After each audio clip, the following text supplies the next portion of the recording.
connection in. Remember last time that happened, Tim, what we did? We put a new cable on. Did we? That wasn't Did we long. not clean it out or unscrew this and then put it back in after we cleaned it out? And then it worked. Something like that. I get a can of circuit cleaner. It sounded like a fuzzy connection.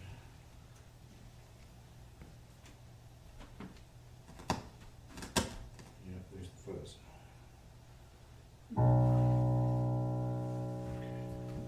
Hopefully it'll stay throughout the time. Don't mess with it. It's okay. I forgot to change something because I changed the foot pedal when I was playing. Well, let's see if it works anyway. Hang on a second.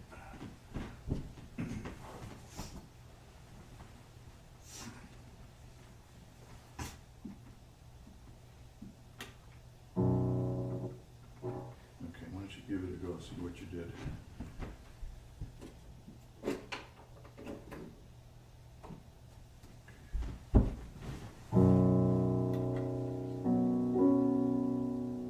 Well done. I did it though.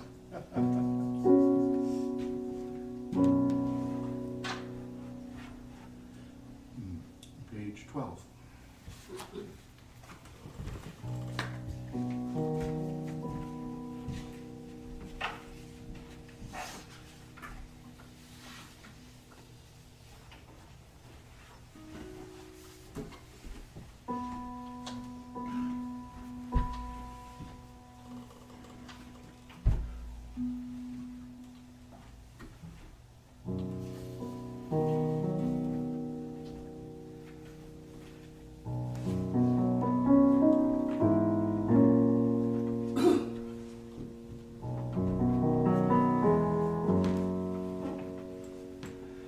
Blessed be the Lord, my rock. Blessed be the Lord, my rock. Blessed be the Lord, my rock. Blessed be the Lord, my rock. Blessed be the Lord, my rock.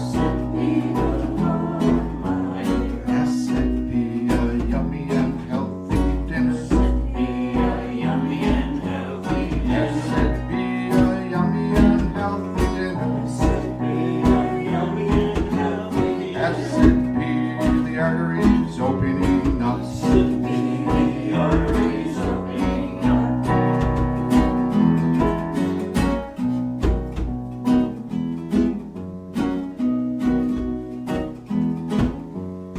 Blessed be a nice clean chicken coop. Blessed be a nice clean chicken. Blessed be a nice clean chicken. Blessed be a nice clean chicken. Blessed be next year's garden fertilizer. Blessed be next year's garden fertilizer.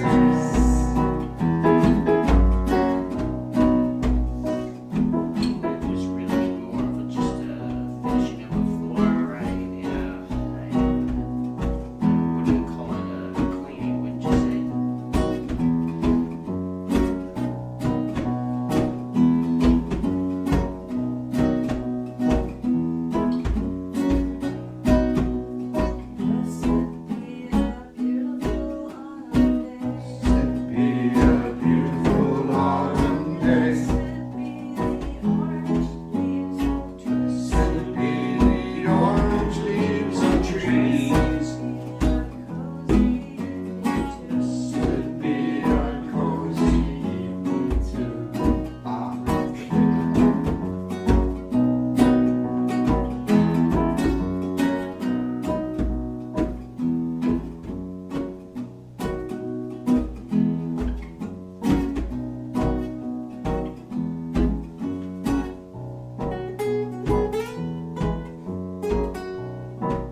sing this and talking about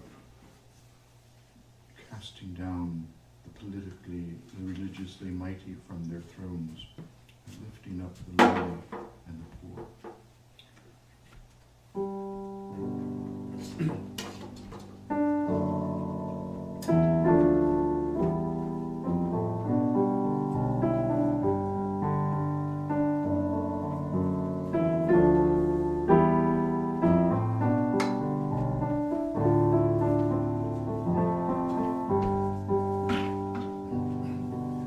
My soul proclaims the greatness of the Lord. My soul proclaims the greatness of the Lord, and my spirit rejoices in God my Savior.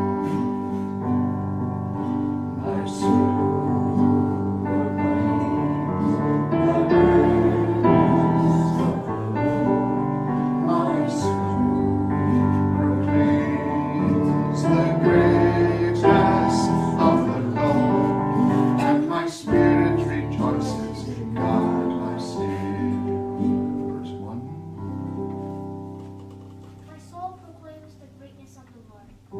My spirit rejoices in God, my Savior. For God has done great things for his lowly servant. My soul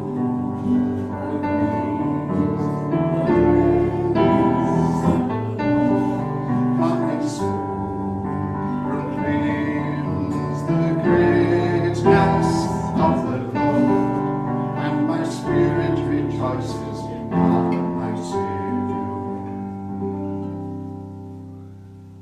From this day, all generations will call me blessed, for God has done great things for me, and the name of God is holy. My soul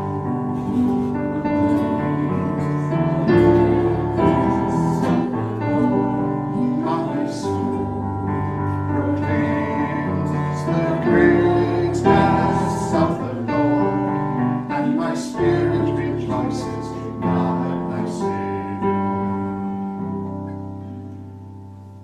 God has cast down the mighty from their throne, and has lifted up the lowly. God has filled the hungry with good things, but the rich have been sent away empty. My soul proclaims the greatness of the Lord. My soul proclaims the greatness of the Lord, and my spirit rejoices in God my Savior. My soul proclaims the greatness of the Lord. My soul proclaims the greatness of the Lord, and my spirit rejoices in God my Savior.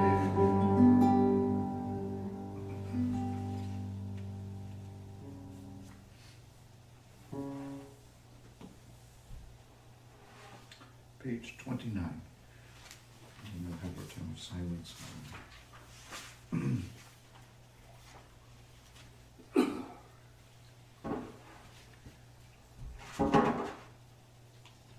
These words were suggested by a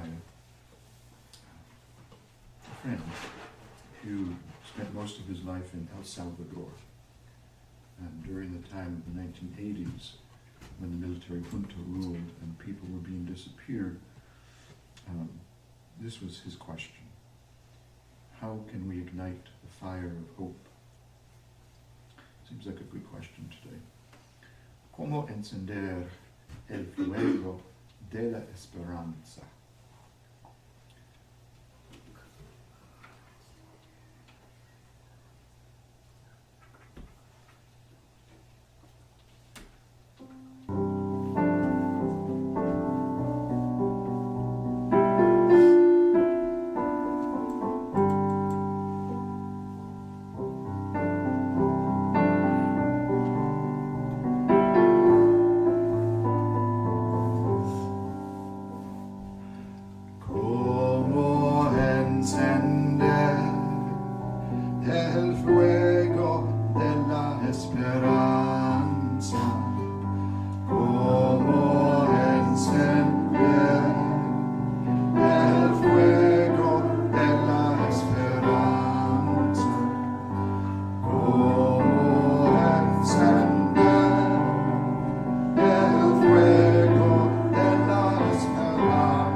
So,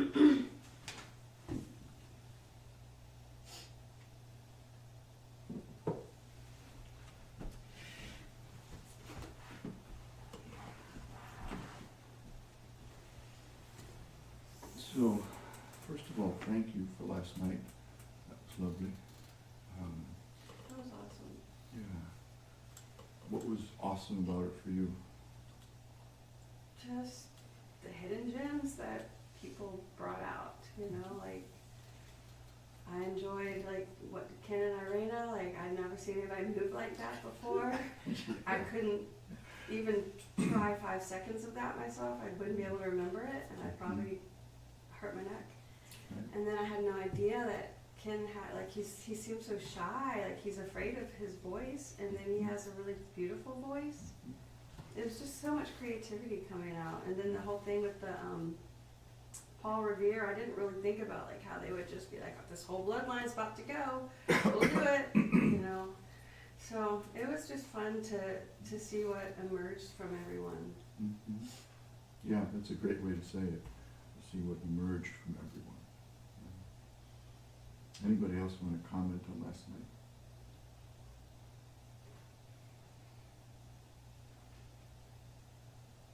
I really enjoyed the stories, and the story that you read was so, it was sweet, but it was bittersweet. Mhm. I felt like tearing up too. You It was did. like, we were talking about nature and trees, and Mhm. yeah, another one for Arena's dance. I was into it. Yeah, It was a vibe. fun every day.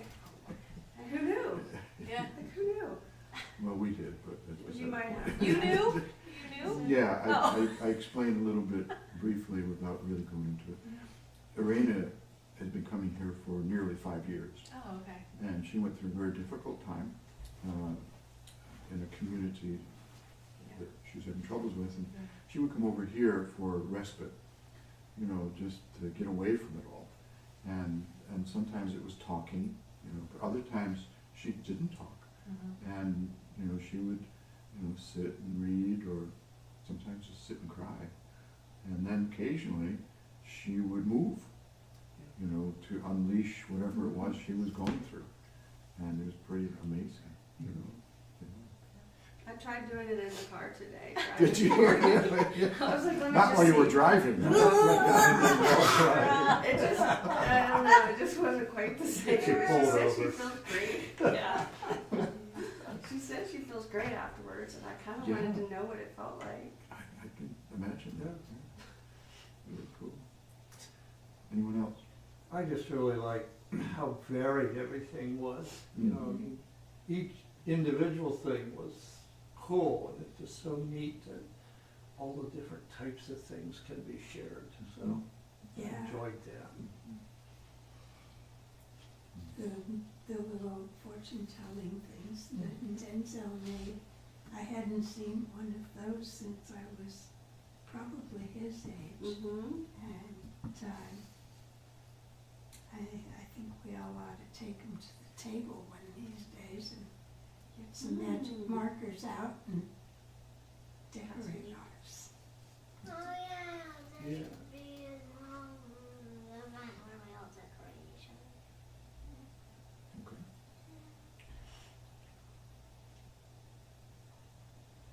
So I hope it was a good, meaningful experience. And we'll do it again at some point. But just to hold that image, that experience, as a way of deepening,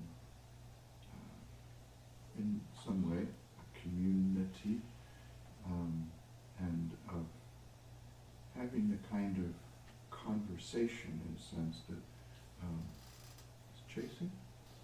No. Chase was saying earlier that in New York City, it's hard to have conversations.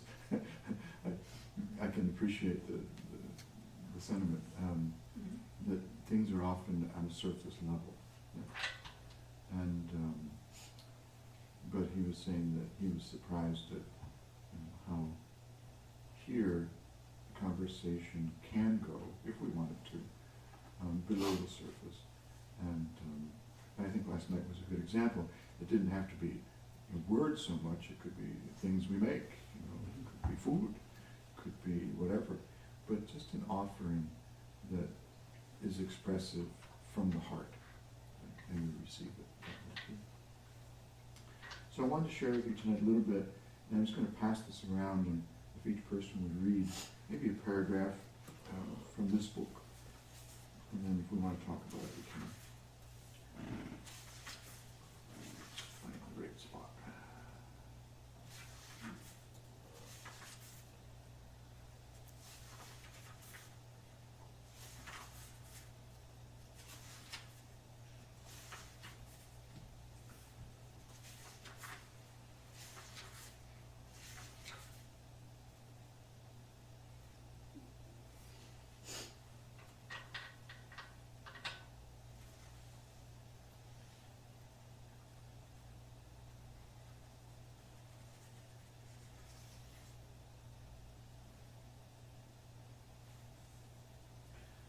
So this is nonviolent communication, also known as compassionate communication. I'm convinced that we all are in kindergarten when it comes to this. Okay? We're not aware of the language we use. We're not aware of what we really want to say sometimes, or how to say it. And so this book, and Marshall Rosenberg, focuses on both those things, both the intention in our communication, but also the skill in language. And I love language, so I'm really excited to dive into it in that way too. The idea that language can be violent, politely so, nicely so. It's not overtly, explicitly violent, but it's still violent. Language, when we speak, when we have conversation, can shut a conversation down just like that. It's not that we necessarily intend to do it consciously, but at some level, maybe we do, and it's like just dropping a huge curtain, bang, show's over, bang. There's no way to continue conversation when some things are said in some ways. And that's something to keep in mind. But also the withholding of language. His big emphasis, I think, in the book is giving from the heart and receiving from the heart. And in this book, it's about communication, which, involves language. Not always, but a lot of the time. And the skill with which we do or do not use our language is really, really important. And it is skill. Have you ever been in a conversation, where somebody says, "You made me feel so," and it's not a happy thing. That's unskilled speech. Okay. Thich Nhat Hanh, the great Zen Buddhist monk, would say, "You need to practice. Let's practice together." As soon as you start with you reveal your own lack of skill. Right? And so this author focuses on ways of expressing needs and observations in requests that focus more on what I need. Okay? Like, I need us to not punch each other in the nose. I'm imagining a bunch of us now walking around the room just, and I would say, instead of, "You guys are animals," I would say, "I need you to not punch each other in the nose." That's an extreme example, Denzel. But it communicates, I think. So he speaks about speech, skilled speech, and I think the Buddhist monks would be very, very happy with that. So anyway, so I would just pass this around and maybe take a paragraph and pass it on to the next person. The title of this chapter 1 is Giving from the Heart. the heart of nonviolent communication or compassionate communication. And he says, what I want in my life is compassion.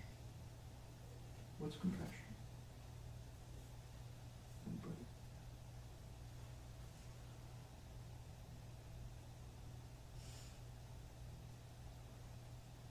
Loving kindness. Loving kindness. Wishing well. Wishing well. Caring. Caring.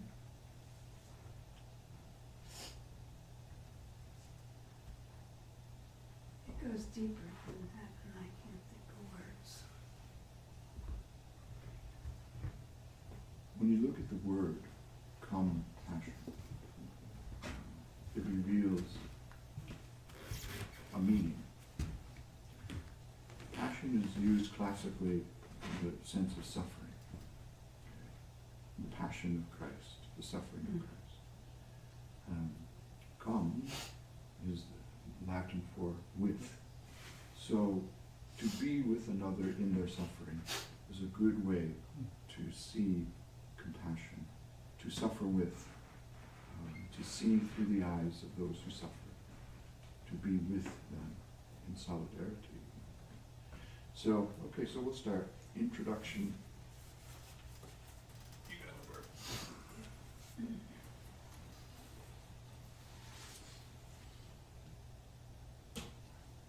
Believing that it is our nature to enjoy giving and receiving in a compassionate manner, I have been preoccupied most of my life with two questions.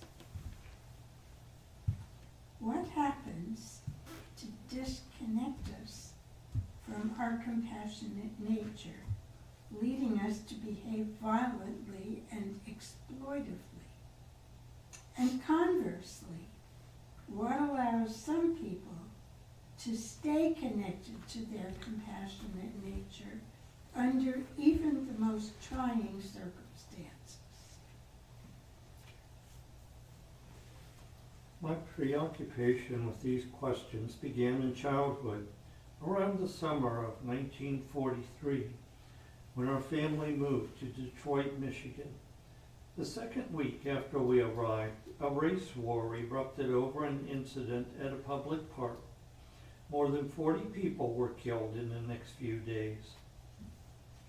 Our neighborhood was situated in the center of the violence, and we spent 3 days locked in the house. When the race riot ended and school began, I discovered that a name could be as dangerous as any skin color.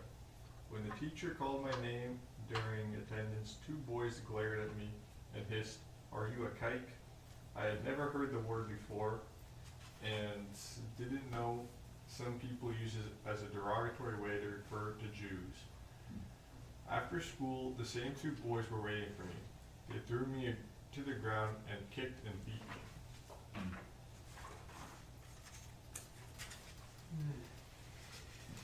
Since that summer of 1943, I have been examining the 2 questions I mentioned. What empowers us, for example, to stay connected and compassionate to our compassionate nature under the worst circumstances? I am thinking of people like Eddie Hillism, who remained compassionate even while subjected to grotesque conditions of a German concentration camp. She wrote in her journal.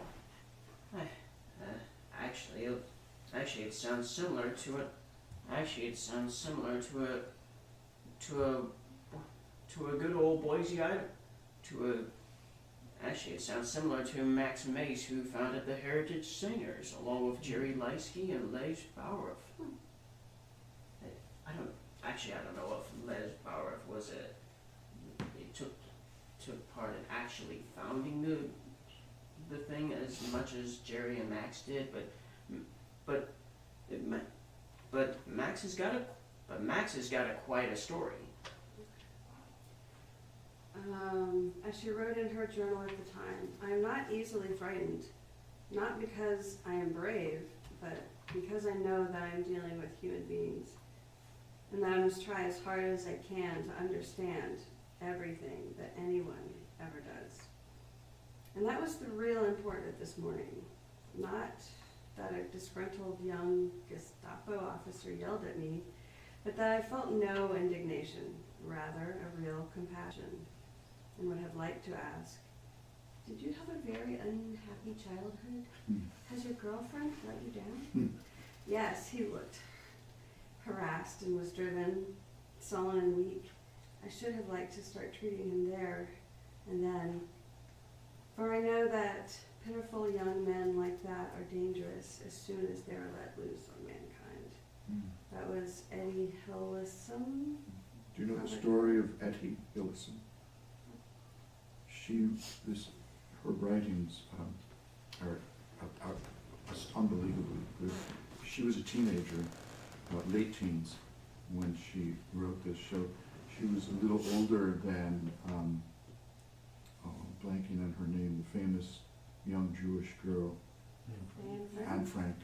Right, she's a little older than Anne Frank. She met the same fate, though, as Anne Frank. And her journal is worth reading. Beautiful, beautiful writing. So that's who Etty. It's here somewhere. Etty. We have a copy Oh, here. good. Oh, good.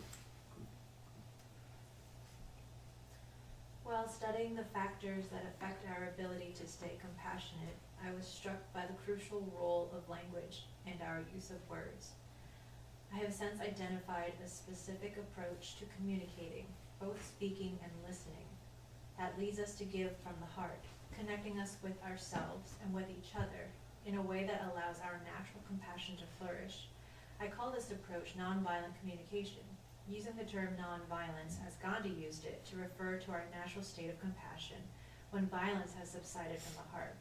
While we may not consider the way we talk to be violent, words often lead to hurt and pain, whether for others or ourselves. In some communities, the process I am describing is known as compassionate communication. The abbreviation NVC is used throughout this book to refer to nonviolent or compassionate communication.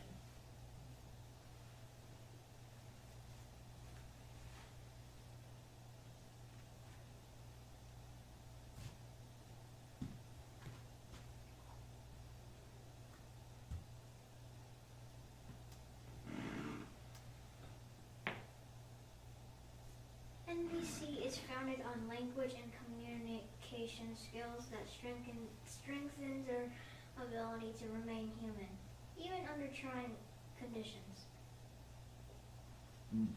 That's a good place to stop right there. Thank you. Any response to that reading?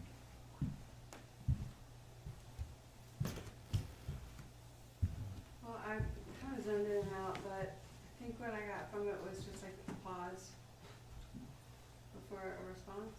Okay. Yeah, that's a very important part of it. Getting that, I forget what it was for he or she, that they were just observing what's going on throughout their life, and the introduction of nonviolent communication, but no practical steps yet delivered. Right. So just observation. Yeah.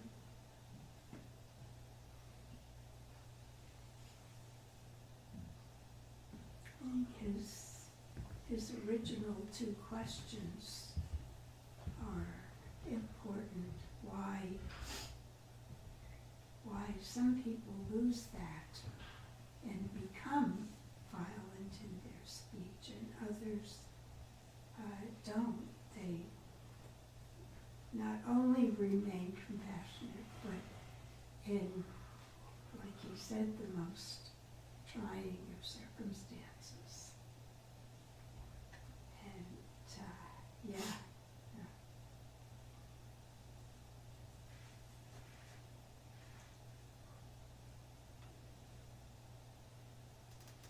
Any other responses?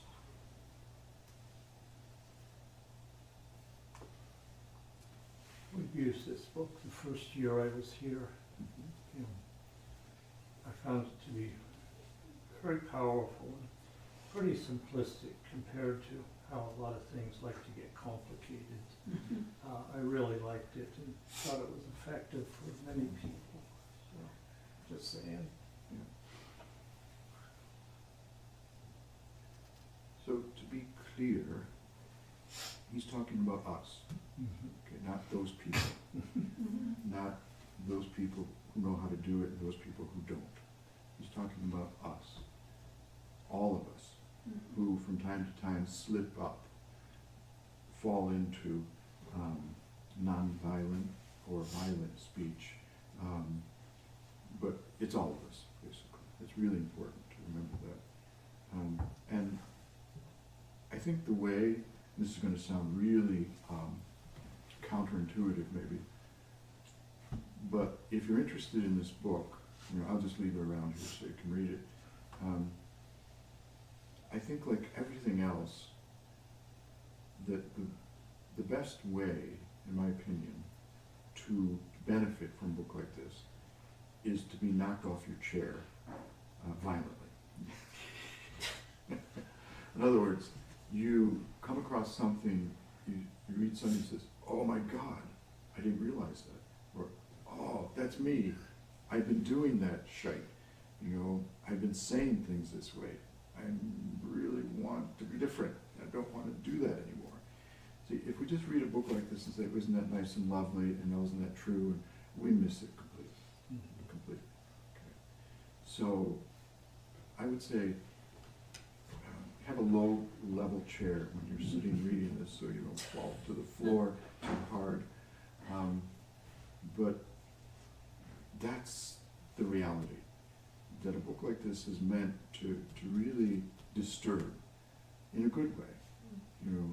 It's like when I used to live in the monastery in Berkeley, we had a priest there, Ivan was his name, and whenever he gave the homily in the closing benediction, he would say, and now may the disturbing peace of Christ be with you. Everybody would look at him, whoa. In other words, his belief and my belief is that Jesus didn't come, or rather put it in a positive way, Jesus came to comfort the disturbed and to disturb the comfortable. Okay? Yeah. That gotta be on a t-shirt.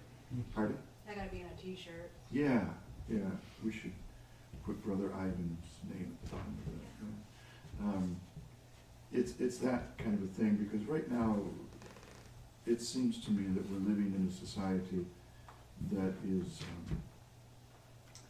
well, in some ways like every other society throughout history, but in some ways perhaps it's gotten to a degree that's not been experienced in a long, long time.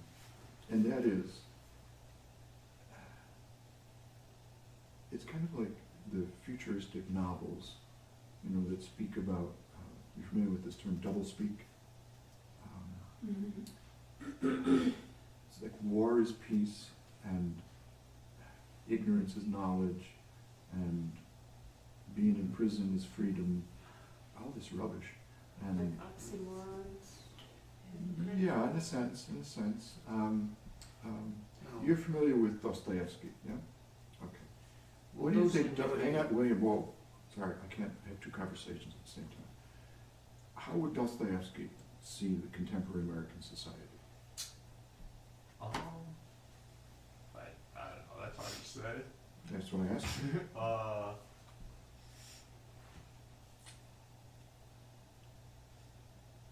don't know, you would.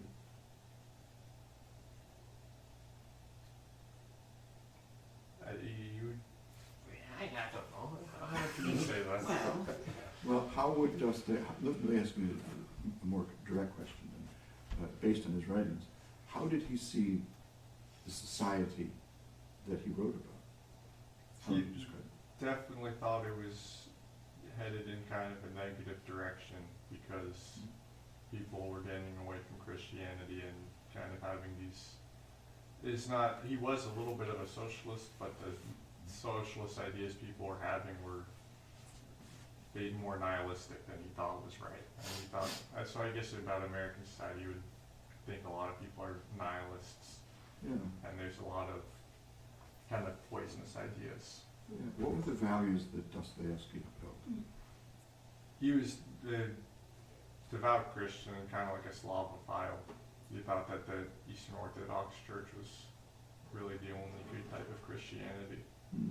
And it was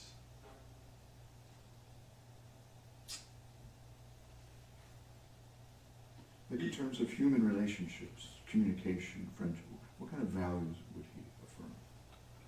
definitely like just the values of Christ, like love your neighbor, kind of be humble, Yeah. kind of definitely abase yourself in the name of humanity. Be humble. Yeah. Yeah. Don't exploit people. No. Right. Yeah. Who was it? I haven't heard of that person. Dostoevsky. Yeah, who is Yeah. that? He's a Russian author. Okay. Talk with Charlie as well. So, William, you want to say something?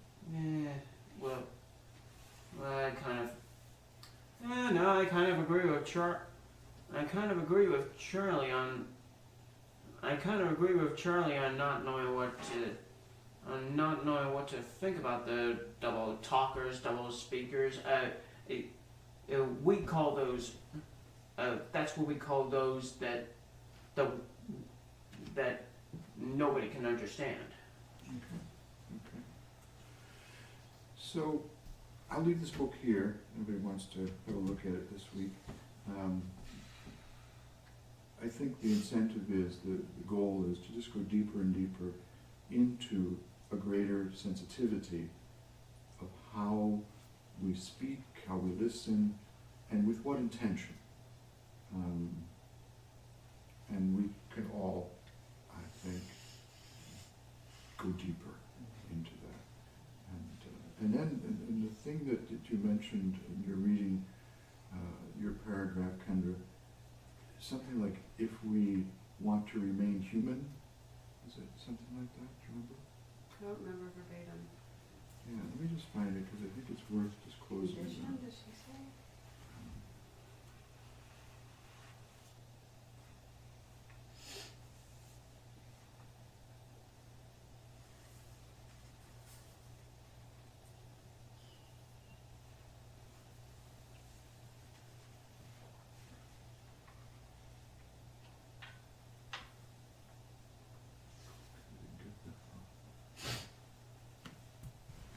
It was something, and I can't find it right now, but it was something to the effect that there is a possibility, and this is scary to me, but I think a lot of great literature, and particularly science fiction literature, speaks to this, the possibility of shifting, of, at least for a moment or two or three, ceasing to be human.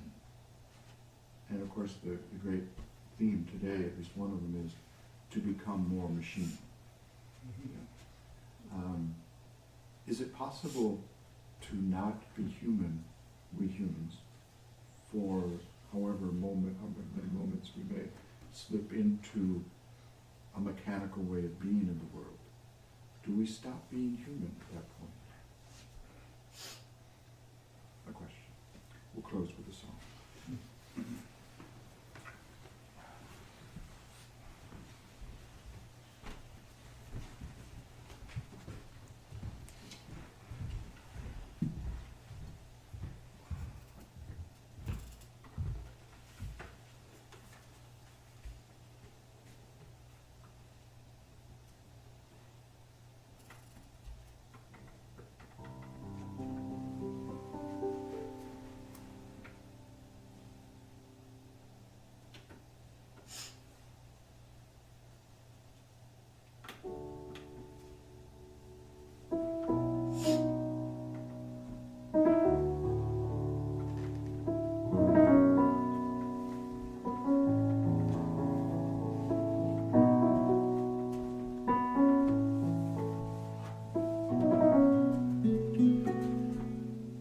So the words are, when the night is fallen, F-A-L-L-E-N, and the moon shines softly, Gentle light, you guide us. Faithful friend, you love us. So I'll sing it once through and then join me. When the night is falling and the moon shines softly, gentle light, you guide us, faithful friend, you love us.